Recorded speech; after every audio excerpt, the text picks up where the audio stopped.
মনুষ্যত্বটা ভিন্ন জায়গা আছে। তোমার মধ্যে তো প্রকৃত অর্থে চরিত্র নাই। তুমি এখন আসলে মানুষই হতে পারোনি।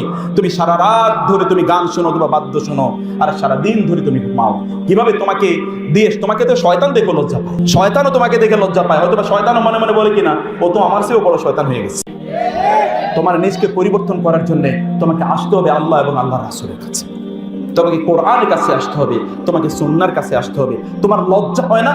তুমি শেক্সপিয়ার পড়ো কিন্তু তুমি কোরআন পড়তে পারো না, তোমার লজ্জা হয় না? তুমি ইংরেজি বুঝো, তুমি আরবি বুঝো না, তোমার লজ্জা হয় না? তুমি সায়েন্স বুঝো কিন্তু তোমার কোরআন তুমি বুঝো না, এটা কি তোমার লজ্জা হয় না?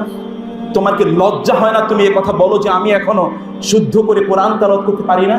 তোমার কি লজ্জা হয় না তুমি বলো যে আমি ইসলামের মৌলিক বিষয়গুলি এখনো জানি না? তুমি সব কিছু জানো, টেকনোলজি তুমি এক্সপার্ট, সায়েন্সের তুমি এক্সপার্ট, কেবলমাত্র তুমি ইসলামের ক্ষেত্রে তুমি ইগনোরেন্ট। তোমার লজ্জা হয় না? তুমি মুসলিম উম্মার জন্য বোঝা, অথচ তুমি মুসলিম উম্মার জন্য সম্পদে পরিণত হওয়ার কথা ছিল। তোমাদেরকে দিয়েই সালাহউদ্দিন আইয়ুবীরা গোটা পৃথিবীতে ইসলামকে প্রতিষ্ঠিত করেছিল। অথবা খালিদ ইবনে ওয়ালিদদেরকে দেখে যুদ্ধের ময়দান থেকে অন্যরা পালিয়ে চলে যেত। তুমি তো তাদের উত্তরসূরি, তাদের বংশধর।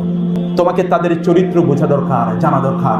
তুমি যদি খেলোয়াড়দের নাম জানো আর সাহাবীদের নাম জানানো, তাহলে তোমার জন্য আমার কান্না করতে মনে চায়, তোমার জন্য কান্না করতে আমার লজ্জা পায়।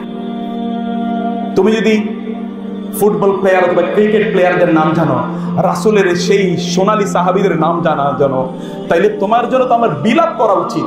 তোমার মা বাবার তোমার জন্য বিলাপ করা দরকার, যে কি সন্তান তারা জন্ম দিয়েছে অথবা কিভাবে তারা তাদের সন্তানদেরকে লালন পালন করেছে।